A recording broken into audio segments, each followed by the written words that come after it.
일단은 이제 그 김평우 변호사가 지금 이 재판부가 대통령 측의 증인 위주로 예. 이렇게 이제 질문을 하면서 재판관들이 하면서 마치 이 국회의 수석 대리인 그런 역할을 하는 것 같다.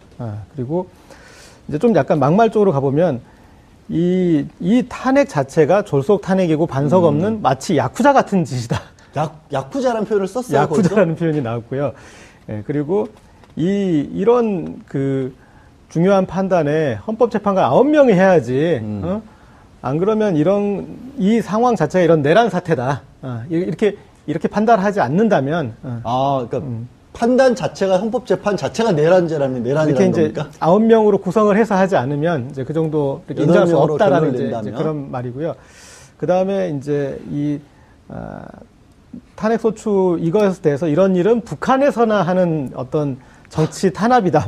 모르겠습니다. 그러니까, 정말 막말이라는 어떤 표현 외에 더 심한 말까지 제가 할 수 있을 것 같은데, 어쨌든, 정말 이 재판부를 흔들기 위해서 할 수 있는 모든 악담과 독설을 다 쏟아냈다고 볼 수 있을 것 같습니다. 저도 변호사긴 합니다만은 대한민국 헌법재판소 재판관들에게 북한과 같다는 얘기를 했다는 건 정말 충격적인데요.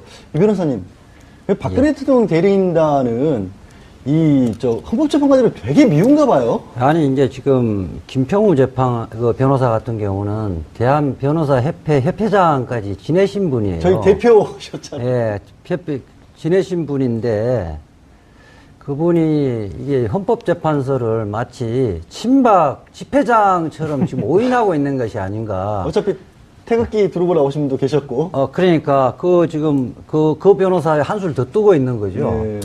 그러니까 지금 오늘 발언한 것 중에 고 기자님이 빠뜨린 것 중에 하나가 국회 탄핵소추 의결 과정을 섞어찌개도 아니면서 이렇게 13개의 사유를 하나씩 의결을 해야지 왜 한꺼번에 하느냐. 그건 말도 안 되는 이야기거든요. 그러니까 13개로 처음에 국회 소추위원들이 의견을 제시를 했는데 소추를 항목을 만들었는데 그게 섞어찌개란 말이에요? 그러니까 그 자체를 말하자면 찬성할 것인가 반대할 것인가를 결정하는 건데 왜 하나의 사유시 의결을 안 했느냐. 따로따로 의결을 해야 된다는 겁니까? 그래서 그거를 위법하다는 것을 입증하기 위해서 20명을 정의 신청을 하고, 더군다나 박한철 전 지금 퇴임하신 소장까지 정의 신청하고, 국회의장까지 정의 신청을 한 거에 대해서, 지금 오늘 그래서 막말을 하면서, 그거 이제 기각을 하자마자 이제 지금 기피 신청을 막 하고 그랬어요. 기피 신청은 누구에게 기피 신청? 강일원 재판관이 주심 재판관인데, 강일원 재판관이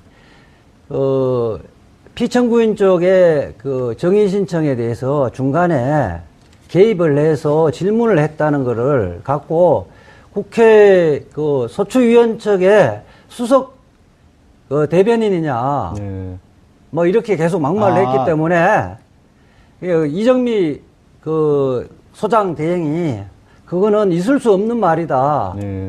그럼 이 법정에서 어떻게 그런 말을 하겠느냐 해서 그 부분을 약간 이제 그러면 그 부분은 취소를 하겠다고 이야기했다가 그 이어서 이정미 재판관에 대해서 어떻게 이야기했냐면 어떻게 자기 퇴임 기간에 맞춰서 재판을 졸속적으로 진행하느냐. 3월 14일 전에. 네, 재판관을 소장 대행을 자기라고 또 이야기를 했어요.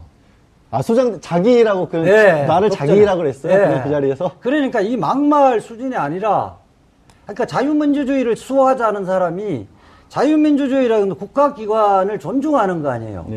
국가기관의 권위나 이런 것들을 시정잡배처럼 이렇게 말하자면 다 무시하는 거거든요. 그러니까 강일원 재판관 기피 신청이라는 게 재판에서 빠져달라고 변호사들이 요구를 했다는 거잖아요. 그렇죠. 당신 재판하는 거 마음에 안 드니까 빠지고 나머지 하자라는 얘기였는데. 그것도 지금 뭐냐면 재판 지연의 목적으로 기피 신청을 하면 형사소송법 바로 기각하도록 돼 있거든요.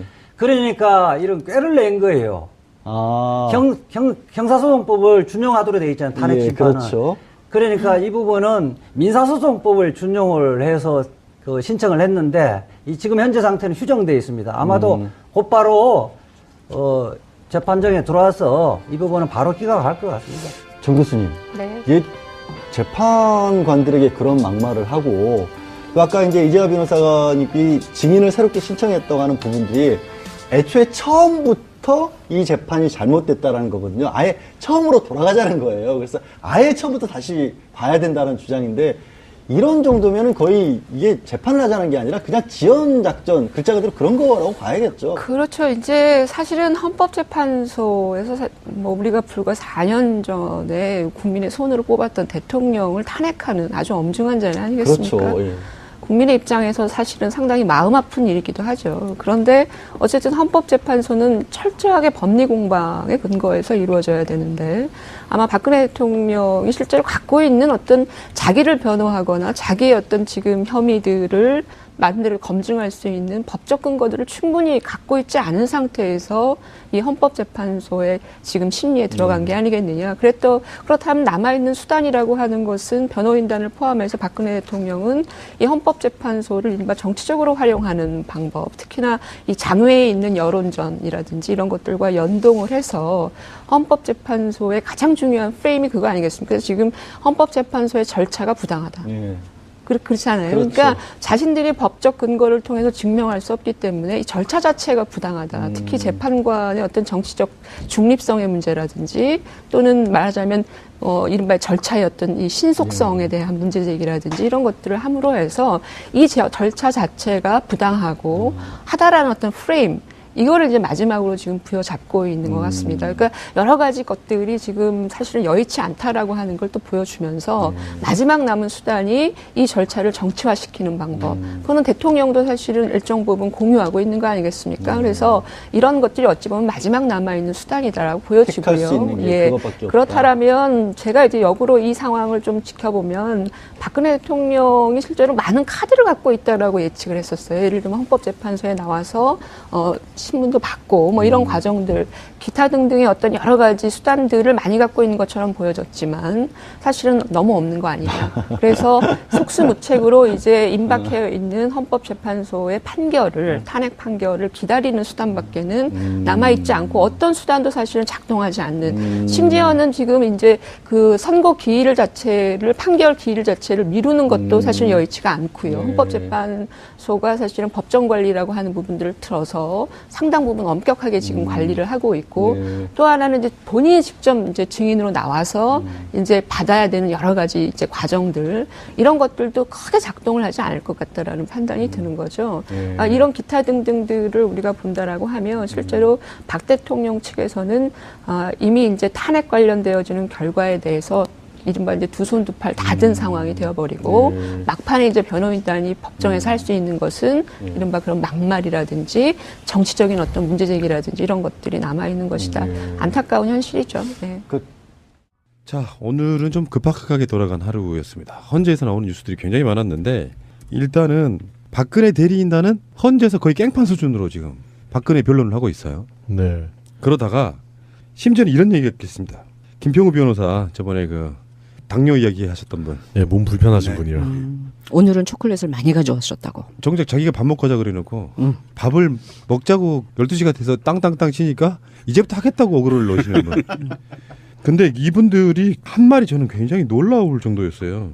헌재가 약한 여자 편 안 들고 국회 편 든다고. 그동안 사람들을 얼마나 많이 괴롭히고 감옥에 넣고 밥줄을 끊고 죽게 만들고 한 사람인데 약하다뇨. 이거에 대해서 적절한 트윗이 하나 있어 소개를 좀 해드리겠습니다.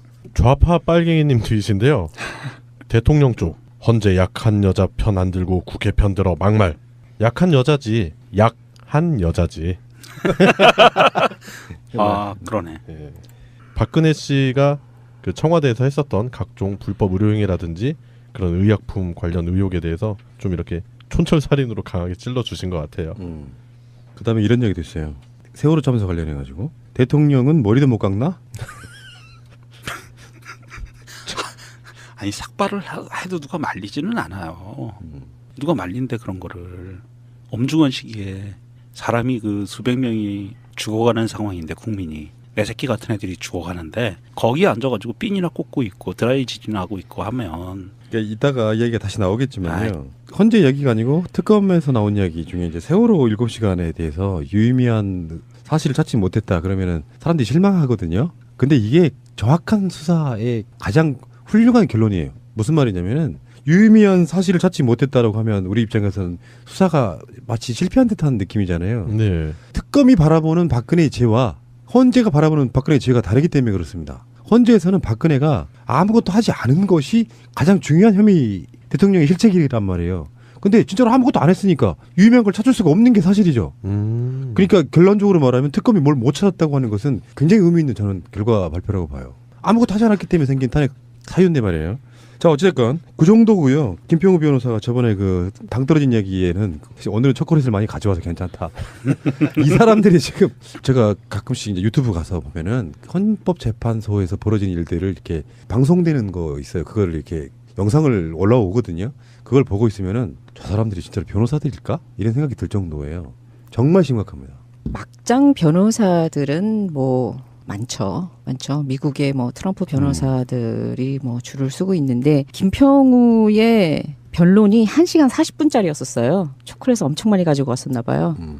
이거를 읽다가 저도 모르게 중간중간에 초콜릿이 정말 필요하더라고요. 네. 정말 열이 뻗쳐가지고 예, 그 90분짜리 약간 1시간 40분 이게 이름하여 이제 필리버스터급 변론이라고 이렇게 네. 이야기를 했는데 그래서 지금 박근혜 대리인단 쪽에서 강일호 재판관에게 한 말이 주심이 국회 대리인처럼 한다 이렇게 이제 일종의 낙인찍기예요. 주심 재판관 강일원부터 불공평하게 하고 있다라는 거를 말도 안 되게 자기들이 지금 헌재 나와가지고 하는 말도 안 되는 그 변론들이요 무지무지하게 많았거든요. 그러니까 논리적으로 주심 재판관이 물어보면 답을 못하는 것들을 막 밀어넣고 있는 거예요. 그 상태에서 강일원 재판관에 대해서 기피 신청을 냈는데 이정미 소장 권한 대행이 단칼에 잘랐습니다. 심판 지연 목적으로 신청하는 게 분명하므로 각하한다. 그래서 지금 이런 논란이 계속 될 것 같고요.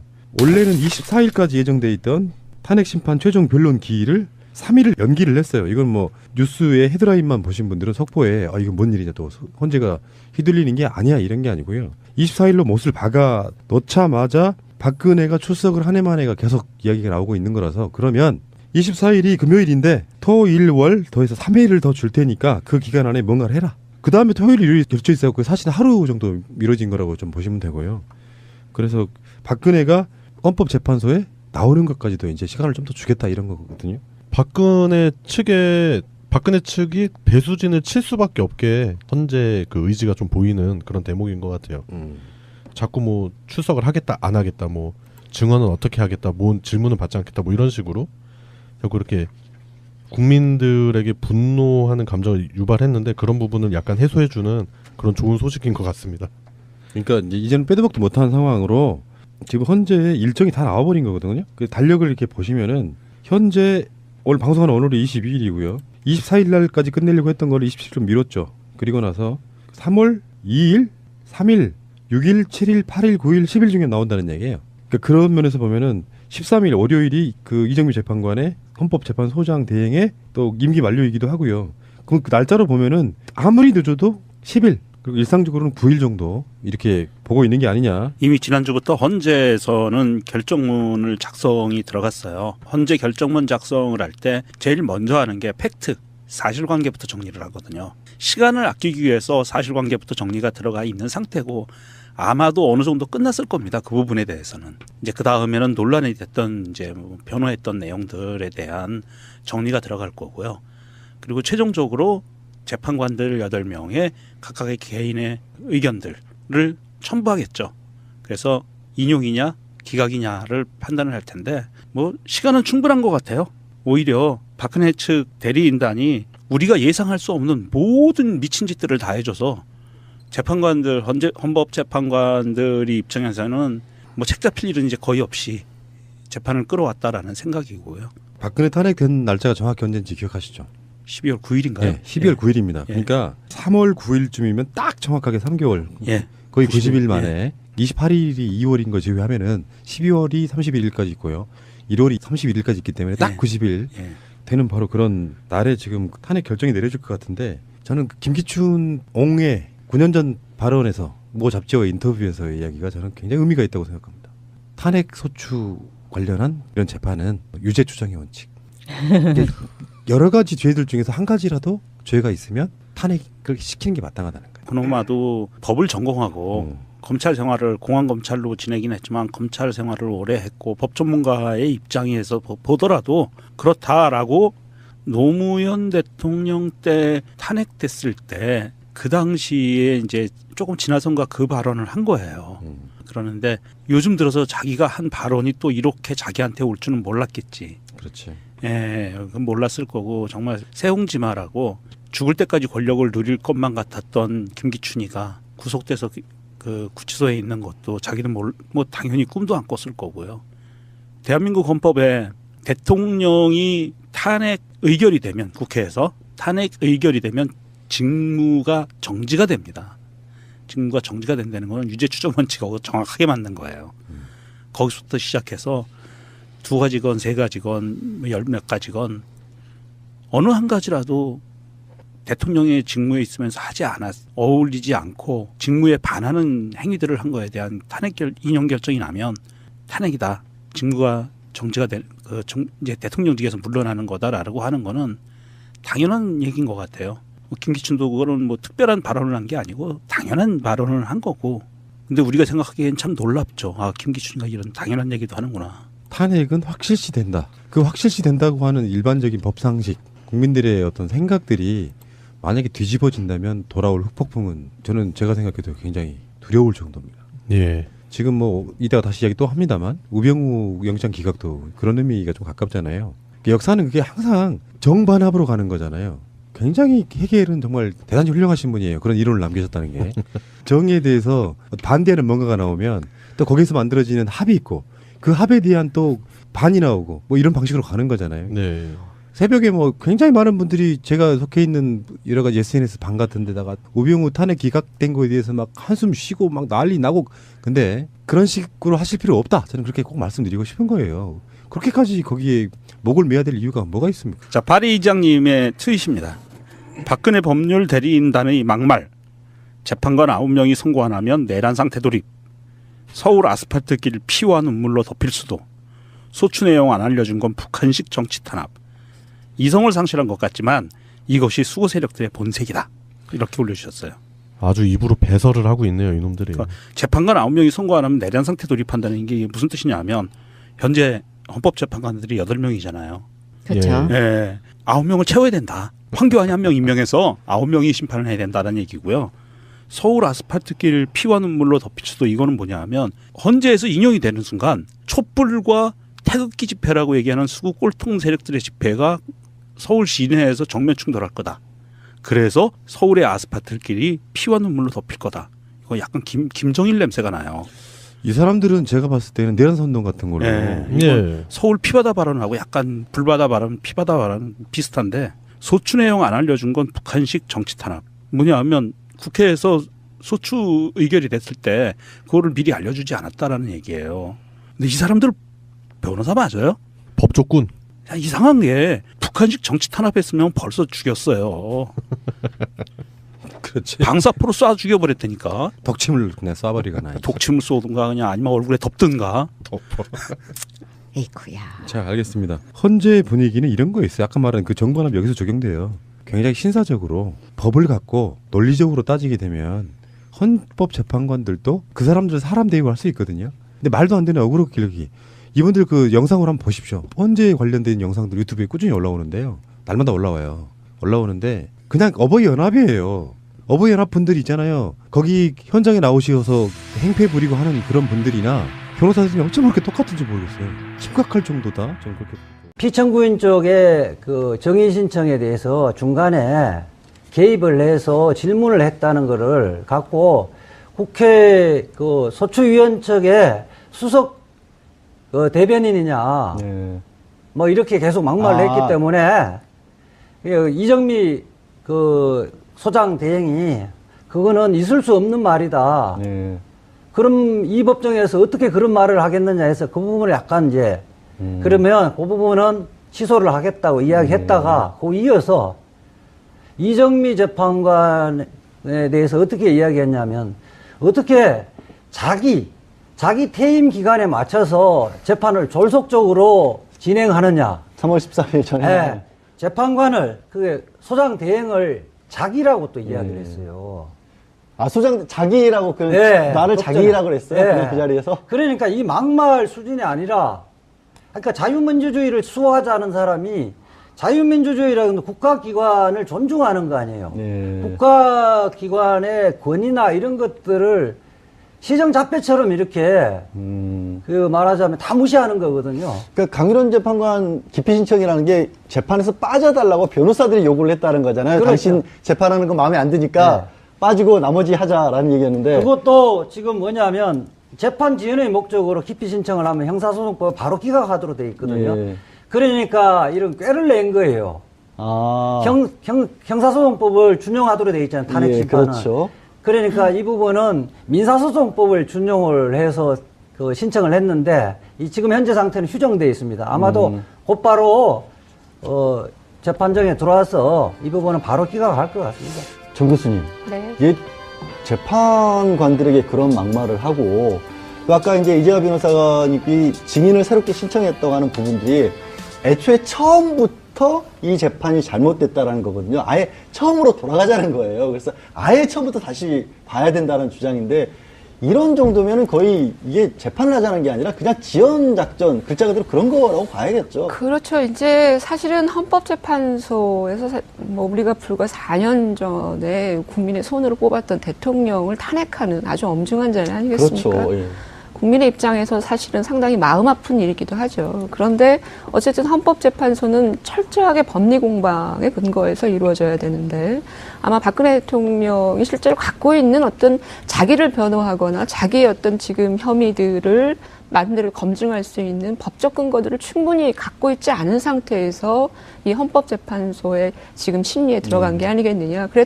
그렇다면 남아있는 수단이라고 하는 것은 변호인단을 포함해서 박근혜 대통령은 이 헌법재판소를 이른바 정치적으로 활용하는 방법, 특히나 이 장외에 있는 여론전이라든지 이런 것들과 연동을 해서 헌법재판소의 가장 중요한 프레임이 그거 아니겠습니까? 그래서 지금 헌법재판소의 절차가 부당하다. 예. 그렇잖아요. 그렇죠. 그러니까 자신들이 법적 근거를 통해서 증명할 수 없기 때문에 이 절차적 재판관들은 되게 미운가 봐요. 아니 이제 지금 김평우 그 변호사 같은 경우는 대한 변호사 협회장까지 지내신 분이에요. 저희 대표셨잖아요. 예, 지내신 분인데 그분이 이게 헌법재판소를 마치 친박 집회장처럼 지금 오인하고 있는 것이 아닌가. 어차피 태극기 두르고 나오신 분도 계셨고. 그러니까 지금 그 변호사의 한술 더 뜨고 있는 거죠. 예. 그러니까 지금 오늘 발언한 것 중에 고 기자님이 빠뜨린 것 중에 하나가 국회 탄핵 소추 의결 과정을 뭐 섞어찌개도 아니면서 이렇게 13개의 사유를 하나씩 의결을 해야지 왜 한꺼번에 하느냐. 그건 말도 안 되는 이야기거든요. 그러니까 13개로 처음에 국회 소추위원들이 의견을 네. 제시를 했는데 소추를 항목을 만들었는데 네. 그게 섞어찌개란 말이에요. 그러니까 그 자체를 그 말하자면 찬성할 것인가 반대할 것인가를 결정하는 건데 왜 하나의 사유시 의결을 안 했느냐. 아, 따로따로 의결을 해야 된다는 겁니까? 그래서 그거를 위법하다는 것을 입증하기 위해서 20명을 정의 신청을 하고 더군다나 박한철 전 지금 퇴임하신 소장까지 정의 신청하고 국회의장까지 정의 신청을 한 거에 대해서 지금 오늘 그래서 막말을 하면서 그거 이제 기각을 하자마자 이제 지금 예. 기피 신청을 막 하고 그랬어요. 기피 신청은 누구에게 기피 신청? 강일원 재판관이 주심 재판관인데 강일원 재판관이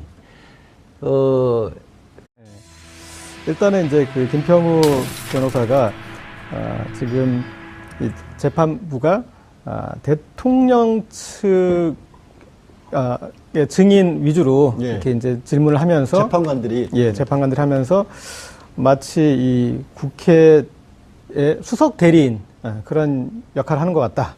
그리고 이제 좀 약간 막말 쪽으로 가보면 이 탄핵 자체가 졸속 탄핵이고 반석 없는 마치 야쿠자 같은 짓이다. 야쿠자라는 표현을 썼어요. 야쿠자라는 표현이 나왔고요. 예, 그리고 이런 그 중요한 판단에 헌법재판관 9명이 해야지, 안 그러면 이 상황 자체가 이런 내란 사태다. 이렇게 판단하지 않는다면 그러니까 판단 자체가 헌법재판 자체가 내란죄라는 이렇게 이제 겁니까? 9명으로 구성을 해서 하지 않으면 이제 그 정도 이렇게 인정할 수 8명으로 없다라는 결론을 이제 낸다면? 그런 말이고요. 그 다음에 이제 탄핵소추 이거에 대해서 이런 일은 북한에서나 하는 어떤 정치 탄압이다. 모르겠습니다. 그러니까 정말 막말이라는 어떤 표현 외에 더 심한 말까지 제가 할 수 있을 것 같은데 어쨌든 정말 이 재판부를 흔들기 위해서 할 수 있는 모든 악담과 독설을 다 쏟아냈다고 볼 수 있을 것 같습니다.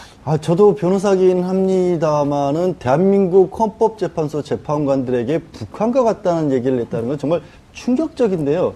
이 변호사님, 왜 박근혜 대통령 대리인단은 헌법 자체가 부당하다. 특히 재판관의 어떤 정치적 중립성의 문제라든지 또는 말하자면 이른바 절차의 어떤 이 신속성에 대한 문제 제기라든지 이런 것들을 함으로 해서 이 절차 자체가 부당하고 하다라는 어떤 프레임 이거를 이제 마지막으로 지금 부여잡고 있는 것 같습니다. 그러니까 여러 가지 것들이 지금 사실은 여의치 않다라고 하는 걸 또 보여주면서 마지막 남은 수단이 이 절차를 정치화시키는 방법. 그거는 대통령도 사실은 일정 부분 공유하고 있는 거 아니겠습니까? 그래서 이런 것들이 어찌 보면 마지막 남아있는 수단이다라고 보여지고요. 택할 수 있는 게 그것밖에 없다. 그렇다면 제가 이제 역으로 이 상황을 좀 지켜보면 박근혜 대통령이 실제로 많은 카드를 갖고 있다라고 예측을 했었어요. 예를 들면 헌법재판소에 나와서 신문도 받고 뭐 이런 과정들 기타 등등의 어떤 여러 가지 수단들을 많이 갖고 있는 것처럼 보여졌지만 사실은 너무 없는 거 아니냐. 그래서 속수무책으로 이제 임박해 있는 헌법재판소의 판결을 탄핵 판결을 기다리는 수단밖에는 남아있지 않고 어떤 수단도 사실은 작동하지 않는 심지어는 지금 이제 그 선고 기일 자체를 판결 기일 자체를 미루는 것도 사실 여의치가 않고요. 헌법재판소가 사실은 법정 관리라고 하는 부분들을 틀어서 상당 부분 엄격하게 지금 관리를 하고 있고 또 하나는 이제 본인이 직접 이제 증인으로 나와서 이제 받아야 되는 여러 가지 이제 과정들 이런 것들도 크게 작동을 하지 않을 것 같다라는 판단이 드는 거죠. 이런 기타 등등들을 우리가 본다라고 하면 실제로 박 대통령 측에서는 이미 이제 탄핵 관련